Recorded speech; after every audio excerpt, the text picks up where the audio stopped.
नमस्कार, मी कृष्णा लाड आणि आपण पाहताय के न्यूज.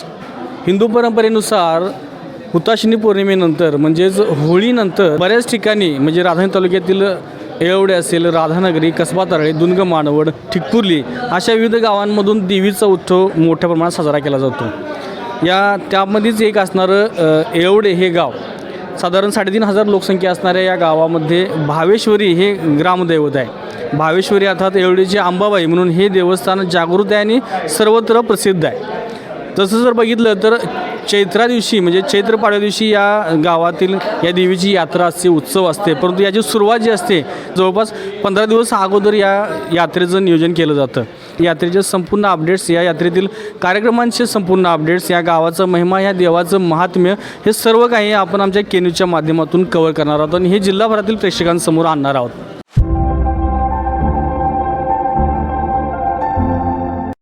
येवडे गावामध्ये जो चैत्र पाडव्याला या देवीचा, भावेश्वर देवीचा जो उत्सव मोठ्या प्रमाणात साजरा होतो आहे, हा आता होत असला म्हणजे पाडव्याला होत असला तर देखील याची जी तयारी आहे ती जवळपास 15 दिवस अगोदर म्हणजे हुताशनी पौर्णिमेपासून या ठिकाणी सुरू असते. आणि ह्या नियोजनामध्ये या गावातील यात्रा कमिटी, या गावातील प्रतिष्ठित नागरिक, या गावातील सर्व तरुण मंडळांचे कार्यकर्ते, या गावातील आबालवृद्ध अगदी उत्साहानं सहभागी असतात. आता आपण याच देवीची जी यात्रा होते, येवडेच्या अंबाबाईची यात्रा होते, त्याचं संपूर्ण म्हणजे त्या देवीचं महात्म्य, या गावाचं महत्त्व आणि एकंदरीत इथल्या सगळंच महत्त्वाच्या गोष्टी आपण आता जिल्हाभर समोर आणणार आहोत. त्यासाठी आपण इथल्या ग्रामस्थांची, इथल्या प्रतिष्ठित नागरिकांशी आपण बोलतोय, जाणून घेतो इथला इतिहास आणि या देवीचं महात्म्य. साहेब, पहिल्यांदा सुरुवातीला या आपल्याला देवीची थोडीशी माहिती सांगा. येवडे गावामध्ये अंबाबाई उर्फ भावेश्वर या देवीची यात्रा अनेक वर्षापासून साजरी होत आहे आणि या गावात ह्या देवीवर अतिशय चांगल्या पद्धतीनं सर्व लोकांचा विश्वास आहे. या देवीचं महात्म्य दक्षिणाभिमुख असल्यामुळं असे दक्षिणाभिमुख असणारी देवळं कमी आहेत आणि अनादिकालापासून हे चाललेलं आहे की बाबा ह्या देवीला मानणारी लोक येलवडे आणि येलवडी परिसरात अतिशय आहेत. देवीचं जागृत देवस्थान आहे.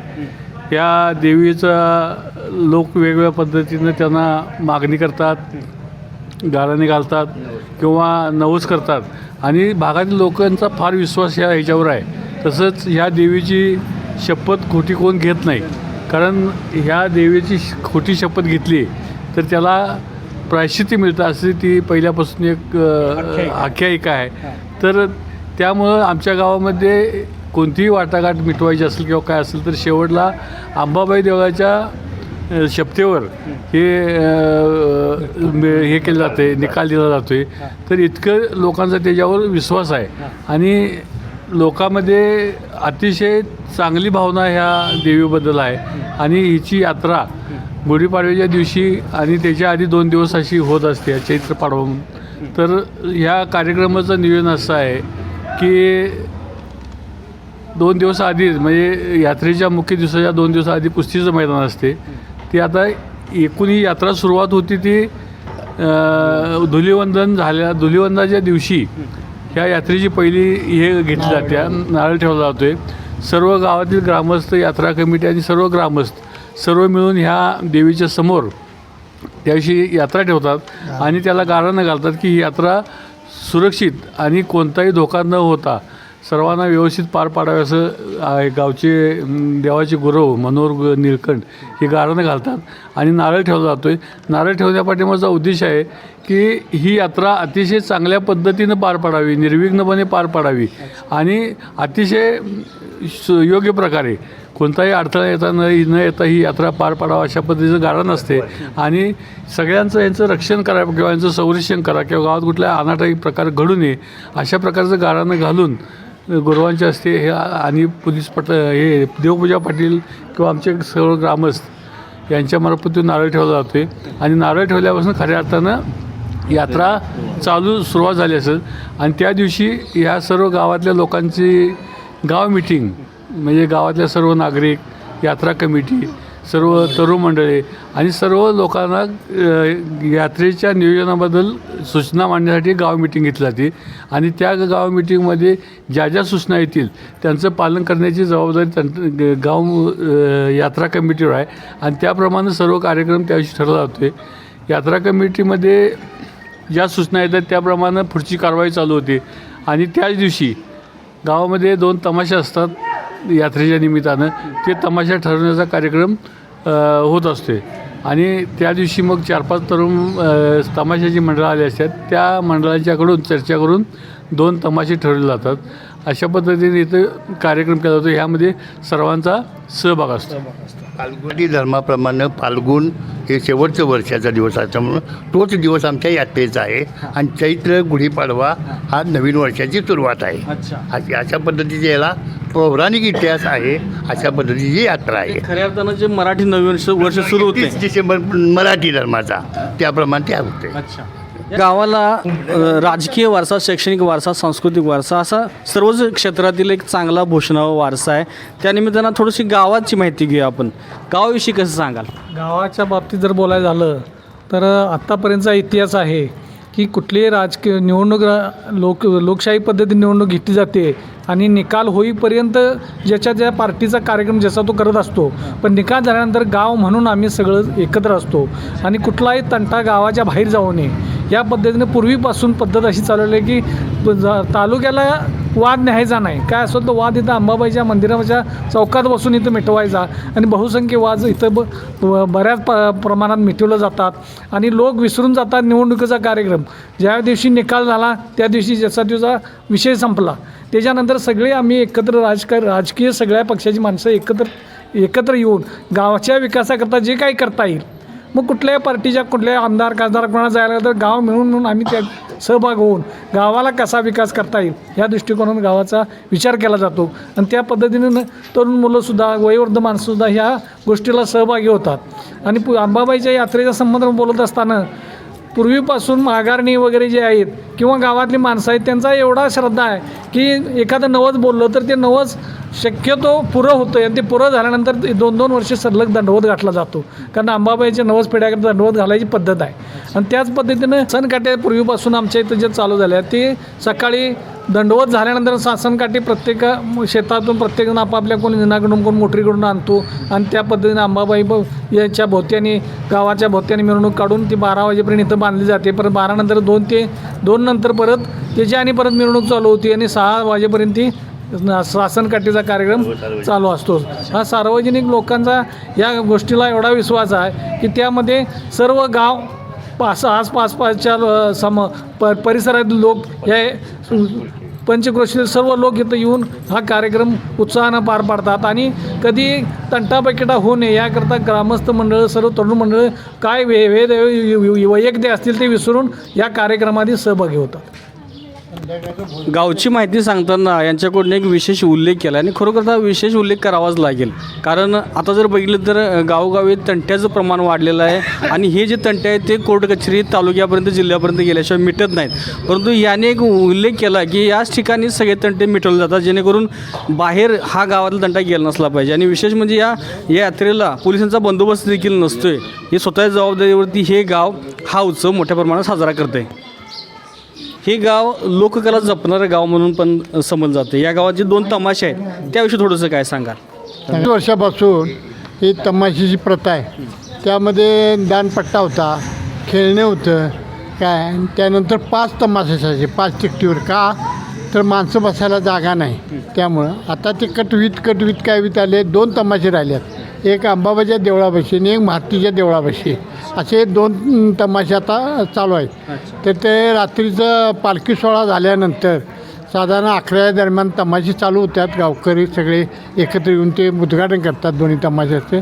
आणि मग ते तमाशे चालू होतात. ते 5:30पर्यंत चालू असतात. आणि 5 नंतर त्यांना विश्रांती मिळते. आणि सकाळी 8 नंतर परत तमाशा अंबाबाईच्या देवळात येऊन ते मांड जागवायचा असतो. त्या मांडासाठी ते दोन्ही तमाशे 2-2 तास हे करतात, हजेरी देतात.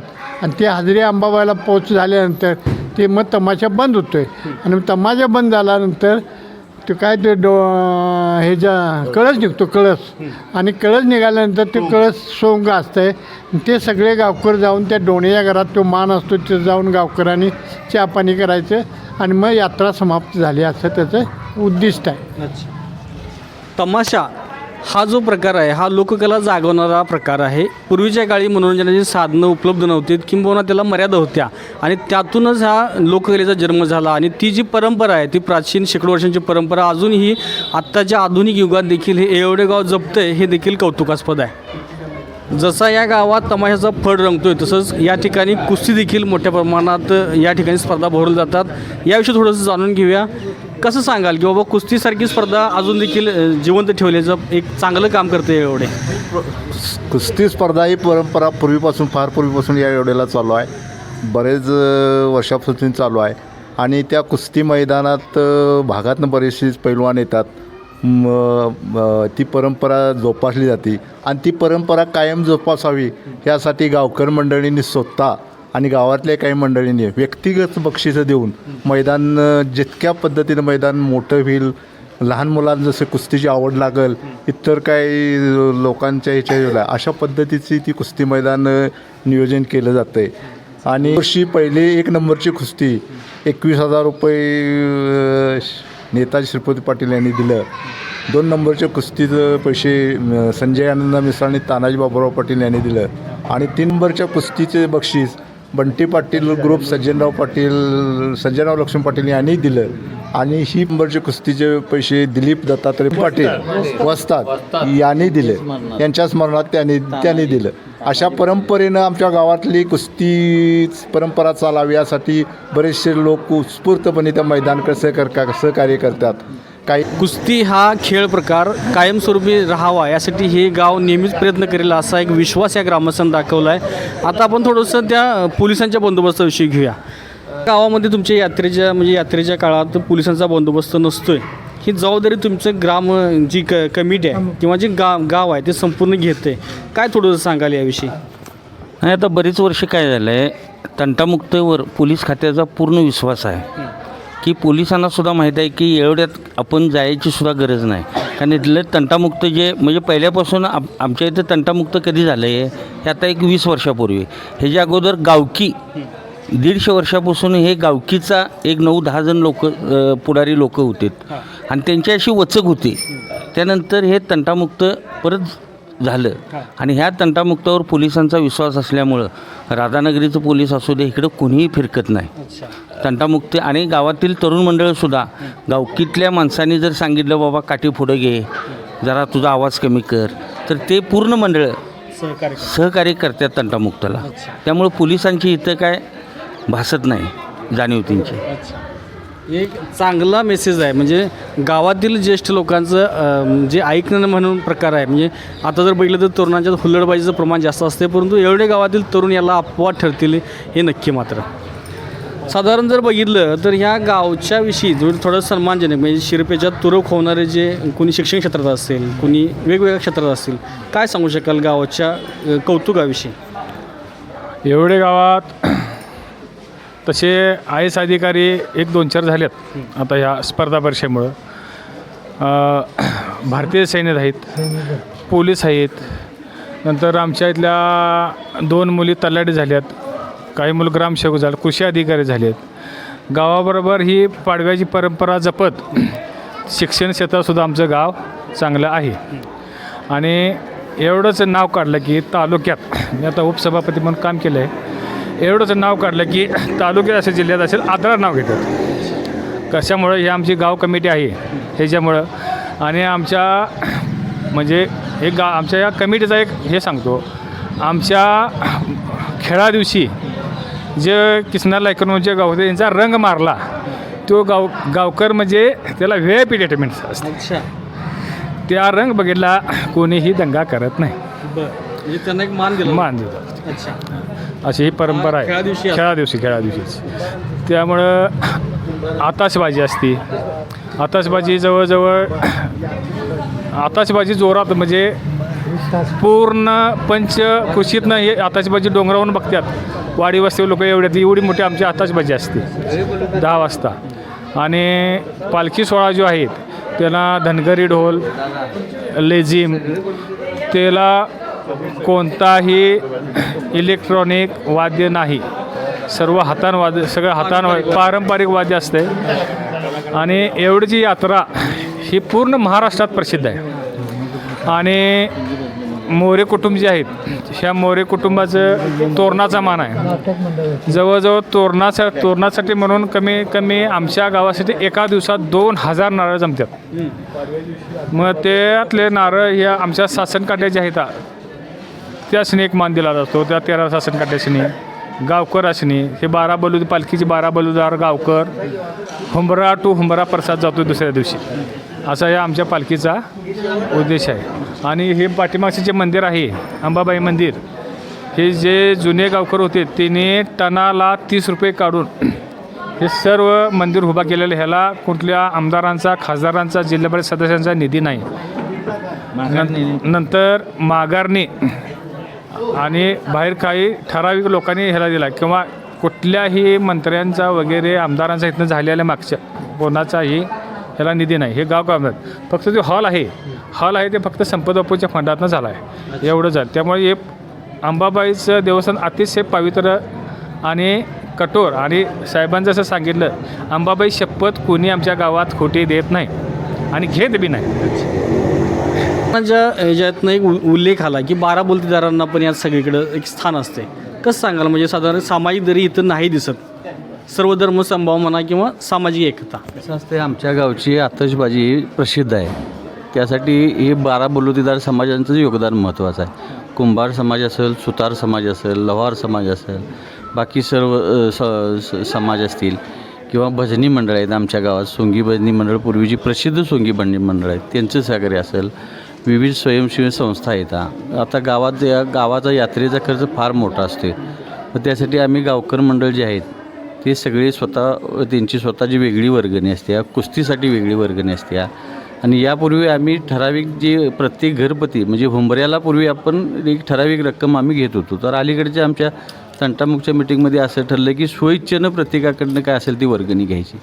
आता अलीकडे बरीचशी मुलं आमच्या गावातली अशी बाहेर सर्व्हिसला वगैरे चांगल्या हुद्द्यावर आहेत. त्याचा फायदा आम्हाला असा झाला की आम्ही पूर्वी मागत होतो त्याच्यापेक्षा कितीतरी पटीनं आता वर्गणी जास्त जमायला लागल्या. त्यामुळं नक्कीच पैसे खर्चाला हातभार लागतो आहे. आणि सगळ्याच समाजाची लोक अगदी गुण्यागोविंदानं यात्रेच्या काळात अगदी कसलाही हेवादेवा न म्हणता ही यात्रा सुरळीत पार पडते. यात्रेविषयी काय एक वेगळं पण काय सांगू शकाल? वेगळे काय नाही, ही यात्रा ही मांसाहारी म्हणजे जेवण असते आणि प्रत्येक गाव सगळ्या पाहुण्या पैशांनी सांगते आणि पाहुण्या पैशांनी खाईल तेवढं मटण वाटतात. अच्छा, त्यामुळं आमचं एवढं जर नाव सगळ्या प्रसिद्ध झालेलं आहे. बघा, एवढ्याच्या पाहुण्यांना हा मेसेज जायला पाहिजे, कारण या गावाचं एक उत्साहानं सांगितलं की बाबा या ठिकाणी हे अशा प्रकारे आदरातिथ्य केलं जातं आहे. उत्सवाच्या दरम्यान या ठिकाणी गाऱ्हाण्याचा एक कार्यक्रम असतो, ह्याविषयी थोडंसं जाणून घेऊया. काय सांगाल थोडंसं गाऱ्हाण्याविषयी माहिती?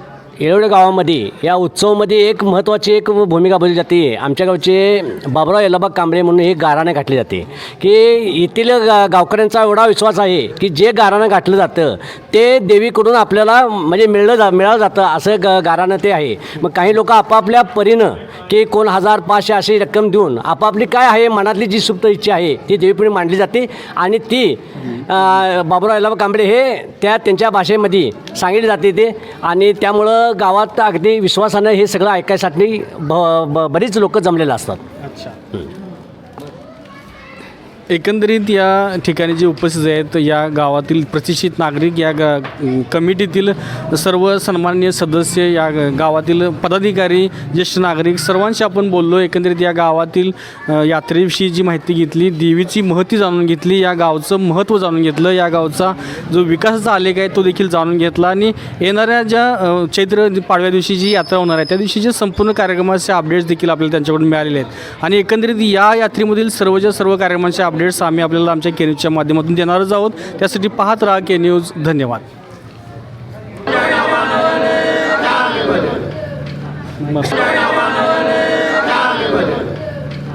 अशाच नवीन अपडेट्स आणि आपल्या भागातील बातम्यांसाठी या चॅनलला लाईक करा, शेअर करा आणि सबस्क्राईब करा.